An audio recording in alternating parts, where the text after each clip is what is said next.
වෙහිරට යන්න ඉන්න ඇති බුදුන් වදින්නට ඒ කාලේ නිවන් දකින්නට පින්මති වෙන්න ඇති ඒකයි තවමත් සංසාරේ බුදුහාමුදුරු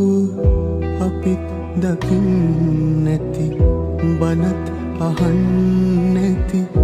ඒ කාලේ නිවන් දකින්නට පින්මති වෙන්න ඇති